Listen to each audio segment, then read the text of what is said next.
Coming up, a full guide to the holidays at Disney's Hollywood Studios.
Today's episode of Beyond the Kingdoms is proudly sponsored by SmallWorldVacations.com, authorized Disney vacation planners. Their team of knowledgeable agents have been creating the magic for over 20 years, and they can book your next trip to Walt Disney World. Just visit their website to get a free quote. Small World Vacations, where the magic begins. Hello, my friends. It's David here from Beyond the Kingdoms, and welcome to day 2 of Holiday Events Week at Walt Disney World. Yesterday, I gave you my full guide to Epcot's Festival of the Holidays. If you missed it, definitely go check it out. But today, we're going to my personal favorite park, Disney's Hollywood Studios, which, for the record, I think has the best holiday decorations of them all. But before I talk about all that, let's jump into 5 fast facts about Hollywood Studios for the holidays.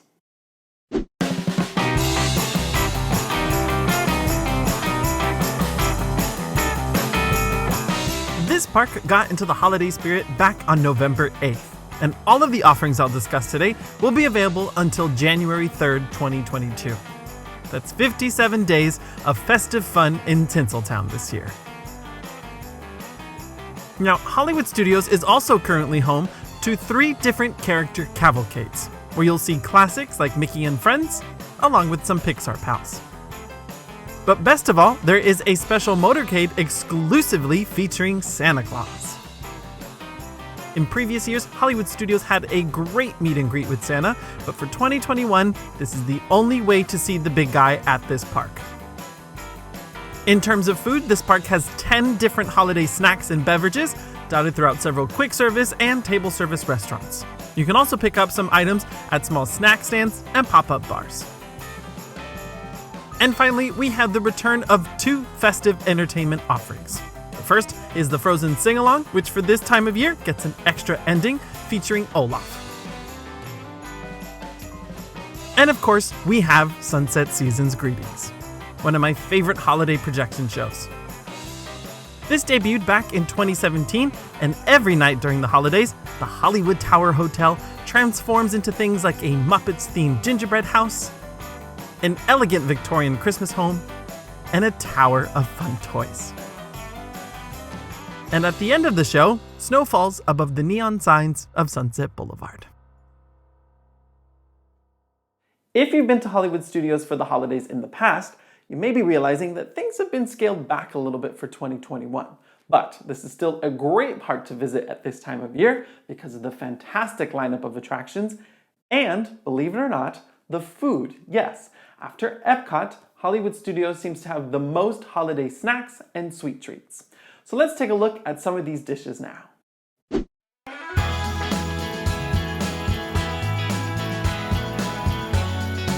Over in Toy Story Land at Woody's Lunchbox, you'll find this holiday lunchbox tart. An apple pie-filled in-house made Pop-Tart, frosted with cinnamon icing, sugar snowflakes, and some holiday sprinkles. If you enjoyed the regular tarts here, like the raspberry one or the hazelnut flavor, this is a really good one too. I do wish these tarts had more filling inside, but it still gets a thumbs up from me. Now, over at Pizza Rizzo in Grand Avenue, we have the Butterscotch Caramel Cannoli, which is a holiday-filled cannoli with caramel cheesecake, butterscotch chips, and chocolate flakes. This was an absolute winner, one of my favorite holiday treats for 2021, and only available here, so don't miss it. This restaurant is also one of the many locations where you can pick up the frozen salted caramel hot chocolate. Now for me, this was just okay. I didn't get much of that salted caramel flavor. But if you like a refreshing version of hot chocolate, it's pretty good. You can get this non-alcoholic version, or go big, and order it with some black cherry bourbon.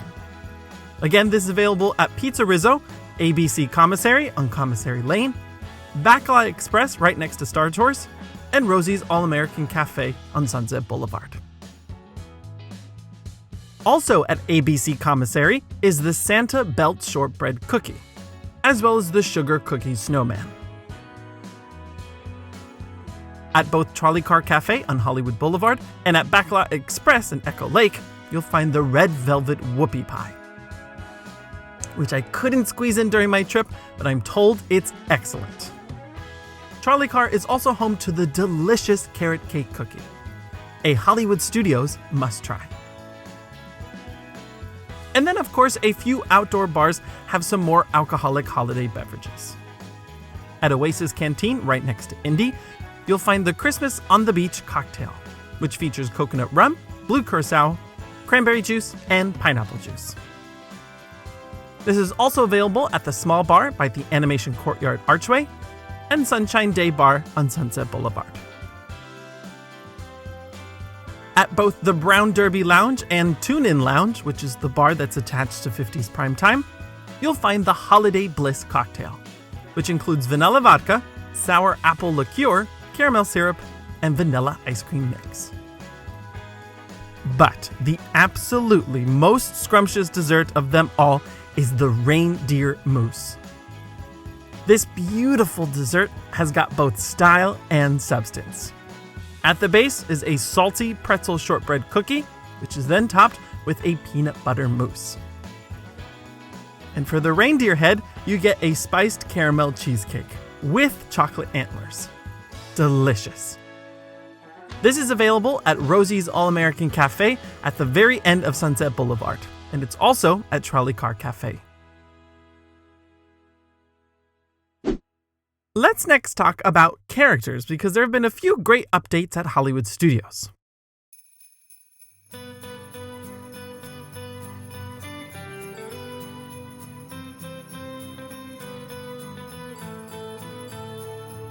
First of all, this park is home to 3 different cavalcades, or motorcades in this instance. These begin at the base of Hollywood Boulevard, right near the entrance to the park. It then heads down the street and makes a hard left at the hub in front of the Chinese Theater, and then cuts through Echo Lake. The first motorcade is the Pixar Pals motorcade, usually featuring characters from Toy Story, The Incredibles, and Monsters, Inc. Now, please double-check showtimes on the official My Disney Experience app when you visit, but it usually runs 4 times a day between 10:45 and 4:15 p.m. The second is the Mickey and Friends motorcade, which features some of the Fab Five. This one also usually runs 4 times a day, but later in the afternoon, between 1:15 and 6:15. And then there is the Santa motorcade, which is stupendous. In previous years, I've always recommended meeting Santa at Hollywood Studios because he has a great setup on Sunset Boulevard. But of course, given the current state of things in the world, that's not happening this year. But you can still catch him in this short but magical cavalcade. He also makes it snow on Hollywood Boulevard. Now, this one happens more frequently than the other 2 motorcades, up to 6 times a day, between 10:15 and 5:15. Now, aside from the motorcades, several distance character sightings have also returned to Hollywood Studios. Over at Red Carpet Dreams on Commissary Lane, Minnie has returned to the meet and greet location wearing her pink Hollywood gown. And it's great to see her here again. Like other character locations, there is no PhotoPass photographer stationed here currently, and Minnie is roped off so you don't get too close, but she will pose for pictures and you can take some selfies. This is open for the majority of the day, usually between 10 a.m. and 5 p.m. And it's the only place to see Minnie up close at Disney World right now. If you want to do something similar with Mickey, he's over at Magic Kingdom. And over in Animation Courtyard, I'm very happy to report that all 4 character locations have returned to the Disney Junior area. Toddlers will absolutely love this. Again, you can't get too close to hug, but thankfully there are PhotoPass photographers here to take pictures with your favorite friends. You've got Fancy Nancy here, Vampirina, Doc McStuffins, and of course, Pluto. And don't forget that over in Galaxy's Edge, you can usually see some Stormtroopers by Kylo Ren's TIE Fighter, and Rey and Chewie over by the garage.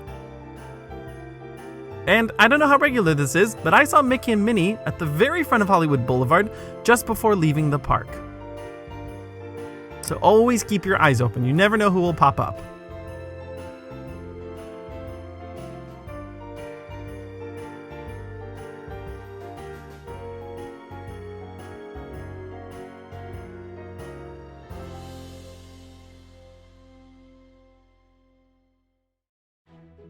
Let's now talk about the 2 entertainment offerings that get a fun, festive overlay.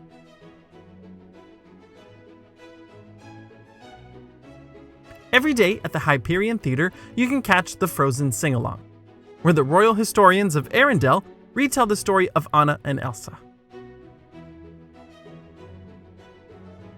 And of course, everyone can sing along to the hit songs. Just make sure you keep those masks on. Now, as usual, during the show, there are small appearances made by the 2 sisters and Kristoff. But for the holidays, there's a special festive ending that includes Olaf. The Happy Snowman comes on stage, and all together, the entire cast sings songs from the holiday short, Olaf's Frozen Adventure.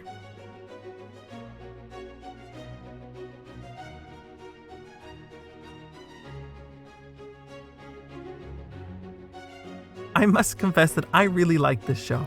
I'm a sucker for Olaf. Sadly, his meet and greet location is not open yet, so if you're a fan like me, this is the one way to see him this holiday season.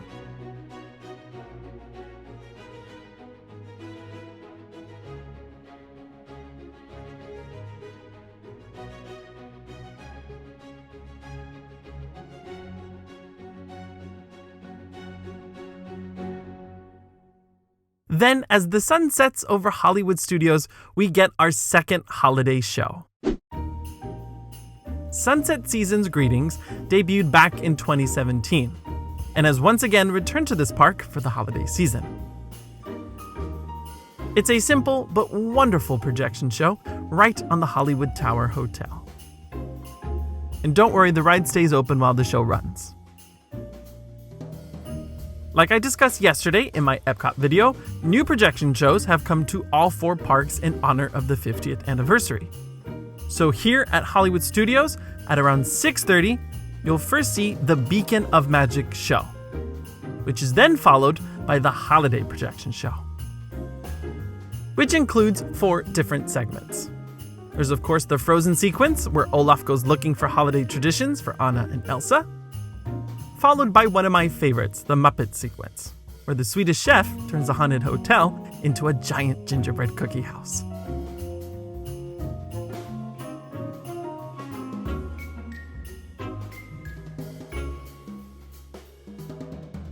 This is then followed by a Toy Story sequence, where presents and toys are stacked up on the tower. And for the finale, there's the Mickey Christmas Carol section, where the tower is transformed into a beautiful Victorian wonderland.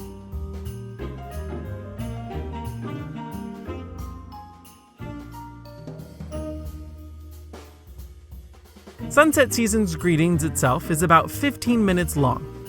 That's for all 4 sections, with the 50th anniversary projection show before planned for at least 20 minutes to see it all the way through. During my visit, the first showing was at 6:30 p.m. There was then a 5 to 10 minute gap, and the whole thing ran again. So it runs continuously until the park closes. So if the park is open until 9, you can expect at least 5 performances of this show about every half hour.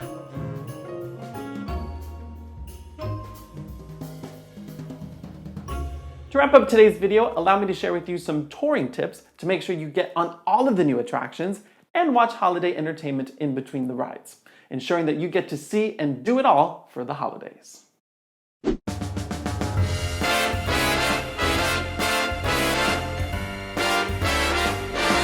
After Magic Kingdom, this park is now the second most popular park when it comes to the attractions, because it's home to some of Disney World's newest and best rides.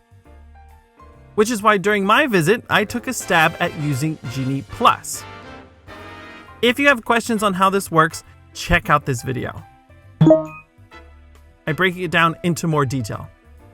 I'll also leave a link at the end of this video. For this specific holiday season, I recommend starting your day in Toy Story Land. Either rope drop Slinky first, or purchase Genie Plus for the day and book a lightning lane for it sometime in the morning. Then, after that, loop through Galaxy's Edge second. You'll then circle back towards the hub to watch some shows like Frozen, and end your day on Sunset Boulevard. That way, you can catch Sunset Season's greetings after a ride on Rock 'n' Roller Coaster and Tower of Terror. In reality, this could work in the future as well when Fantasmic returns, which Disney has officially announced will come back in 2022. But for now, since this show and Jingle Bell Jingle Bam are not taking place for the holidays this year, it's way easier to do Rise of the Resistance at the end of the day. But it is risky. There's always a chance it will break down. The reason I suggest starting in Toy Story Land over Star Wars is because rope dropping Rise of the Resistance is very difficult. If you're staying off property, you have to get to the park a full hour before it opens to be at the very front of the pack. And if you want to purchase an individual lightning lane for this, chances are they will sell out to guests staying on property by the time the park opens for everyone else. Now, guests staying at a Disney hotel have a better chance at rope dropping Rise of the Resistance during early entry, which begins 30 minutes before the park opens. If you do this, I say do Rise of the Resistance first, then jump on over to Toy Story Land second. Most of all, resist the urge to do Runaway Railway first. The line definitely improves in the late afternoon and early evening.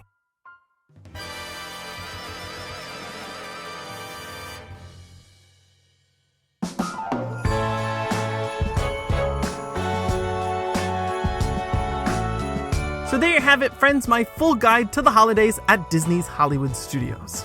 Like always, leave a comment down below if you have any questions, and thank you so much for watching. But until next time, stay safe out there, and remember, if you can dream it, you can do it.